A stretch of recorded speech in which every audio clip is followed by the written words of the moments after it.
गुरु गोबिंद दो खड़े काके लागू पाए, बलिहारी गुरु आपने गोबिंद दियो बताए।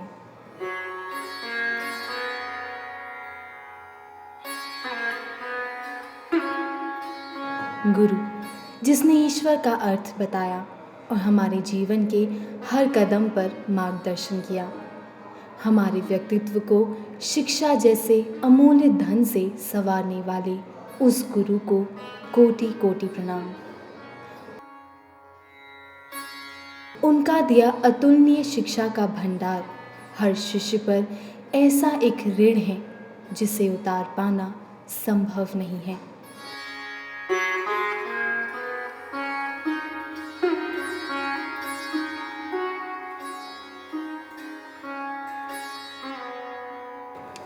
ऐसे ही लाखों शिष्यों का मार्गदर्शन कर रहे वर्तमान के कलयुग समाज जीवन ज्योति के रूप में विद्यमान स्वामी अर्गनानंद जी महाराज हैं, जिनका आश्रम उत्तर प्रदेश के मिर्ज़ापुर जिले के चुनार में स्थित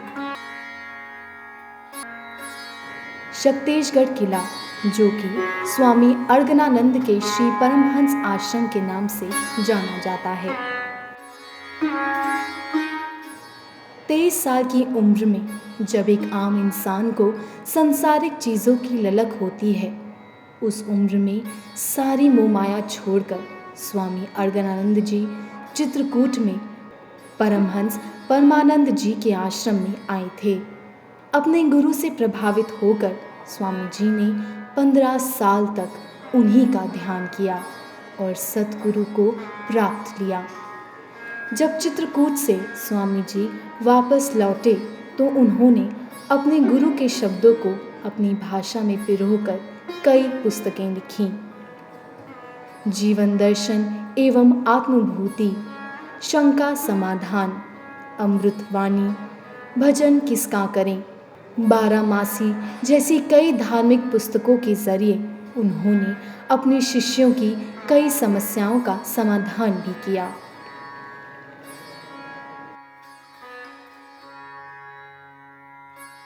ऊंची वादियां, हरा भरा वातावरण, शहर से दूर चुनार में स्थित इस आश्रम में भक्तों का तांता लगा रहता है। वस्तुतः जब हम सबोर से मन को समेट करके एक परमात्मा के भजन में, चिंतन में लगते हैं तो माइक प्रवृत्तियां बाधा के रूप में उभर करके सामने आती हैं। काम, क्रोध, लोभ, मोह, आशा, तृष्णा, इन माइक प्रवृत्तियों पर विजय प्राप्त करना ही सच्चा युद्ध है और इस पर हम तभी विजय हासिल कर सकते हैं जबकि हमारे ऊपर भरपूर सद्गुरु की छत्र छाया हो, उनकी कृपा हो, उनका वरदान हो। उनकी कृपा छत्र छाया हासिल करने के लिए हमें उनके प्रति श्रद्धा से, समर्पण के साथ उनके प्रति आस्थावान होना होगा। श्रद्धा कर गुरु वेद में, मन का हो समाधान। हमें श्रद्धा करनी है ऐसे सद्गुरु के प्रति।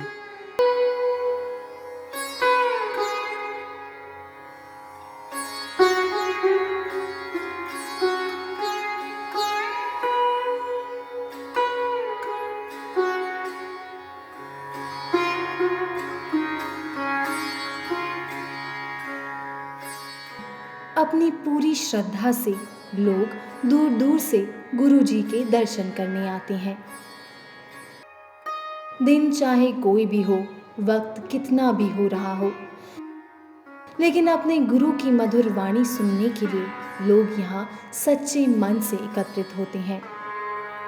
परंतु भक्तों की अपार श्रद्धा तो यहाँ गुरु पूर्णिमा के 3 दिन के पर्व में दिखती है, जहाँ लाखों की संख्या में लोग अपने गुरु के दर्शन के लिए आते हैं।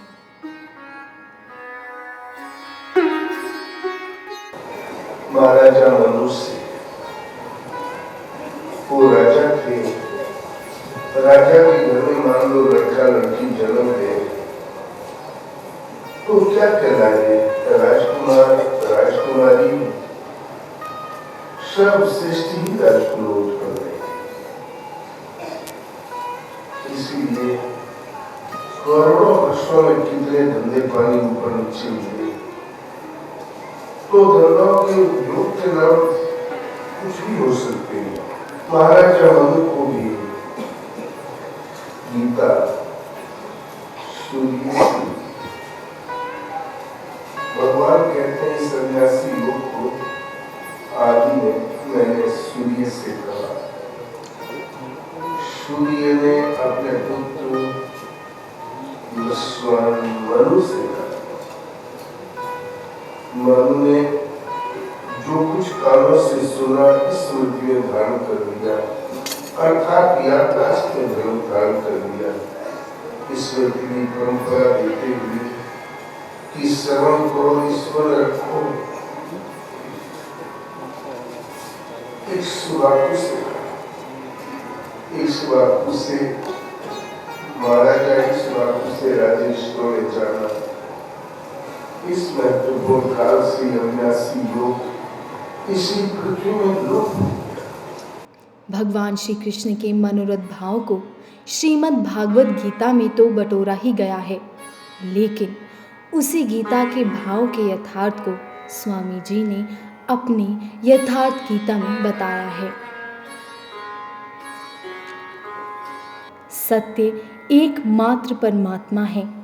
जो इस सत्य को नहीं दृढ़ाता वह धर्म नहीं है। यदि धर्म में ये सच्चाई नहीं है तो जीवन भी निरर्थक चला जाता है।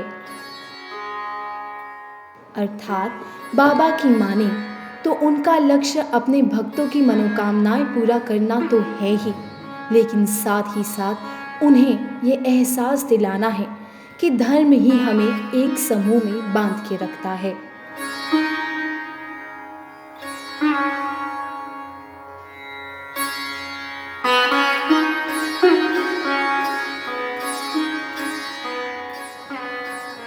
अपने भक्तों की सही मार्गदर्शन तो स्वामी अर्गनानंद जी करते ही हैं, परंतु उनकी दैनिक आवश्यकताओं का भी वह खासा ख्याल रखते हैं। उनके आश्रम में भक्तों के लिए रहने, खाने और पीने की निःशुल्क व्यवस्था भी है।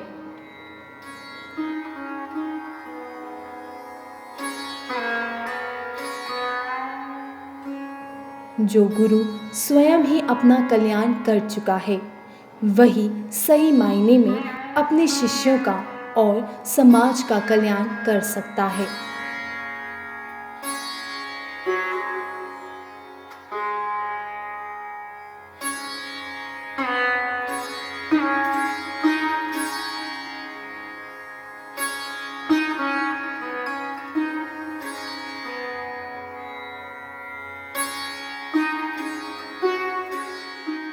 इस व्याख्या को पूर्णता सिद्ध करते हैं स्वामी अर्गनानंद जी।